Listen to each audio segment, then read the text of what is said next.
Uh, well, since this is short notice, we finna talk about this little $1.50 that happened in Canada that ain't nobody really talking about. And since this is short notice, I'm gonna give y'all a little time to go on and get up in here. Let's get it going down, my friend. Yo, ladies and gentlemen, TZ Vaughn Savage and J Lava is in the fucking building with the Keep It P podcast, motherfucker. Yo, I really want to congratulate TZ Vaughn Savage and J Lava on their new podcast, the Keep It P podcast, where they take news, situations, and everyday occurrences and tell how one could have or could not have been keeping it P. Yeah, get on up in here, y'all. It is only the flyest podcast in the land. Yeah. Yeah. Come on now. Yeah.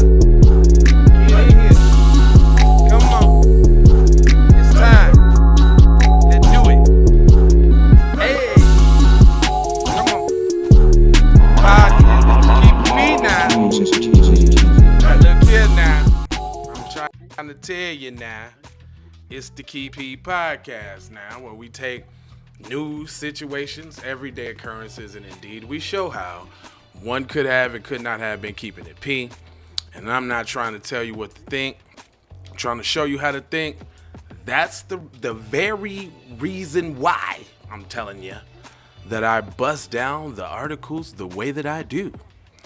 And first of all, before we even go on, since no content went up yesterday, I got to give a, belated shout out to the man, the myth, the legend, Mr. TZ Vaughn Savage. It was his birthday, y'all.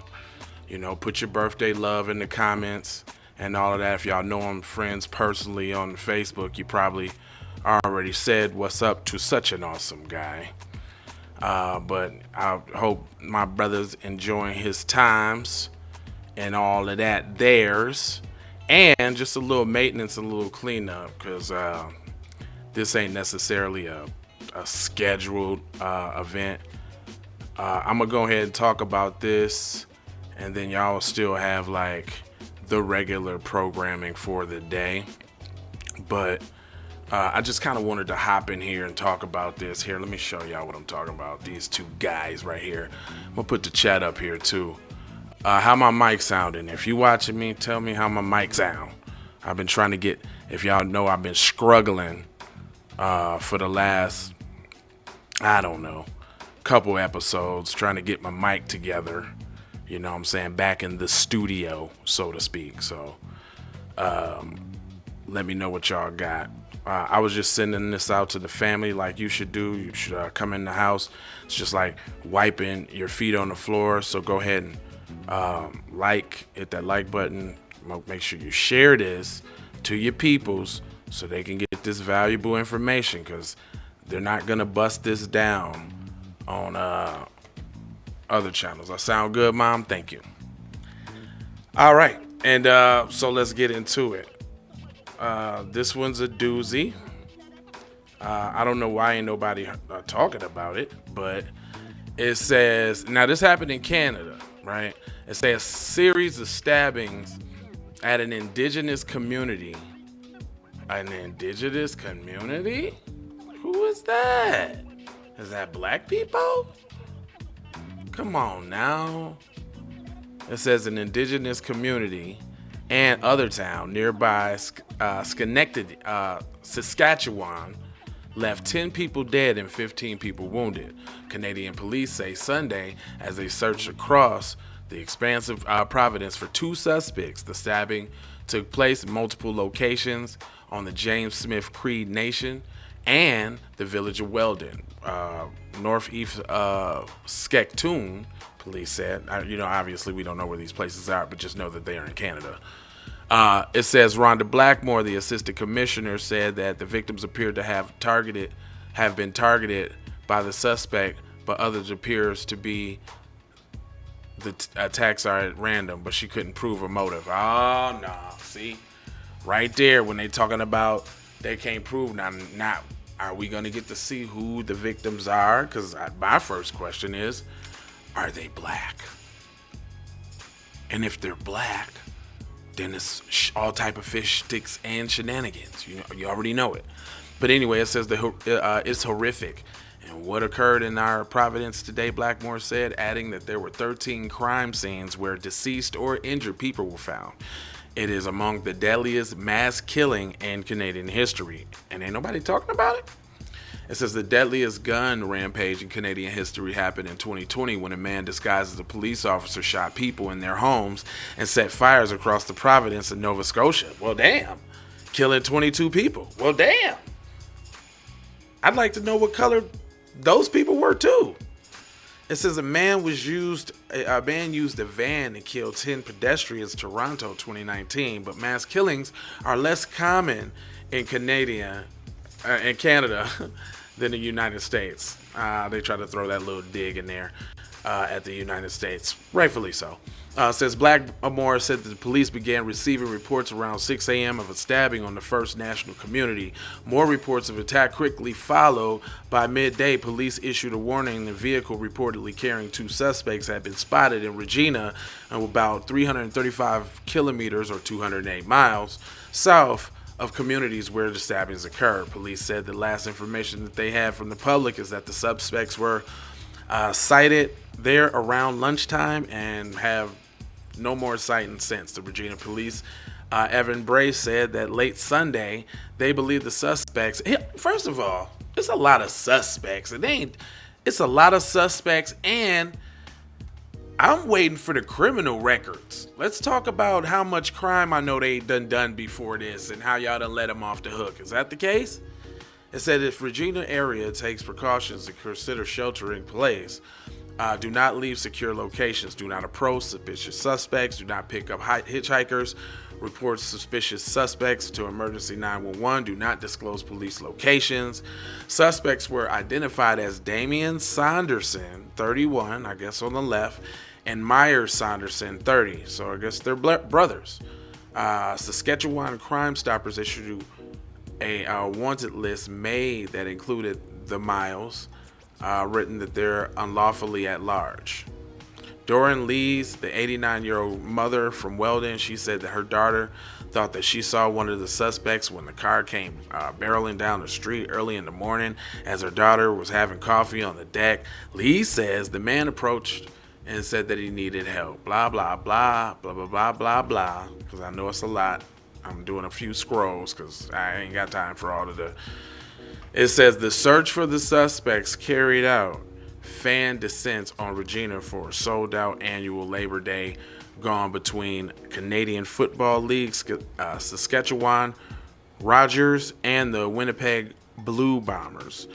It says the Regina Police Service said that in the news release, with the help of the Mounties, it was working. The Mounties is like their little special police force. I know that. With the help from the Mounties, and it's also a lot of mountainous terrain up there too, so that's what they call them. It's kind of like a forest or a park ranger. But it says it was working on several fronts to locate and arrest the suspects that have deployed additional resources for public safety throughout the city, including football games at Mosaic Stadium. The alert first was issued by Memphis and Saskatchewan at 7, blah, blah, blah. So it says a call for additional staff was issued to respond to the influx of casualties. Authority spokesman Anne Lindman said in an email. Canadian Prime Minister Justin Trudeau said in a statement that he was shocked and devastated by the horrific attacks. As Canadians mourn everywhere and everybody. Deadly mass stabbings are more rare than mass shootings, but happen around the world. In 2014, 29 were slashed and stabbed to death on a train in China. Look at that. Anyway, I'm gonna go ahead and leave that one alone. But yeah, nobody's talking about this. And notice this, y'all. This is that's why I kind of wanted to just read it out and blah blah blah. You ain't hear nothing about no punishment. They was just hey, hunker down, guys. This will blow over soon, Just stay out the way. We got 2 killers on the loose. No big deal. See, it says this is destruction we face. Harmful illegal drug invading our community, and we demand all authorities to take direction from the chief and councils and their membership to create safer.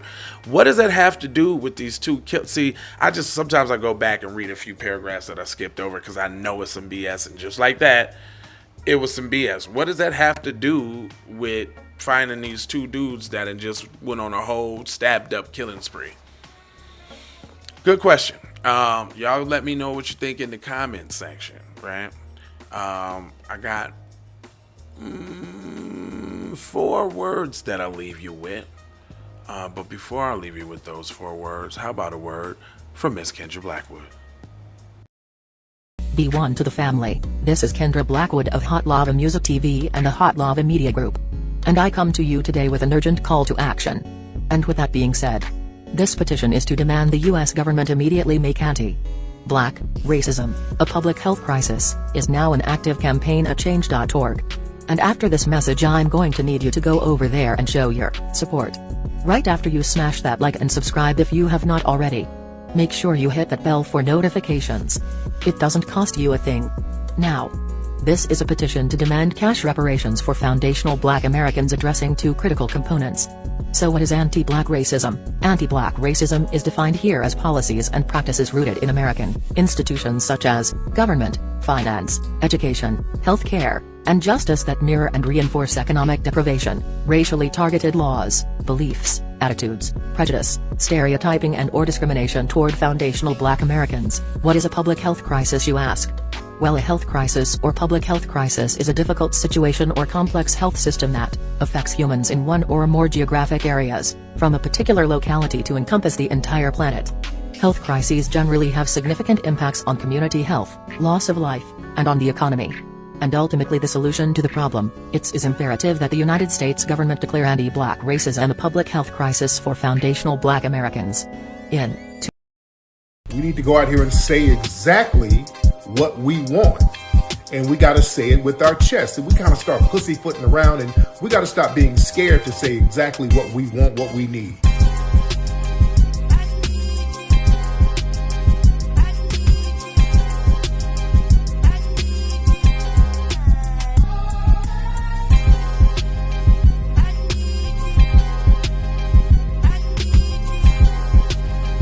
We need that paper. Say it with your chest. Damn all that. We need justice. We need y'all to love us. No. We don't need that paper. We need reparations in the form of a check. Let's stop being afraid to say that.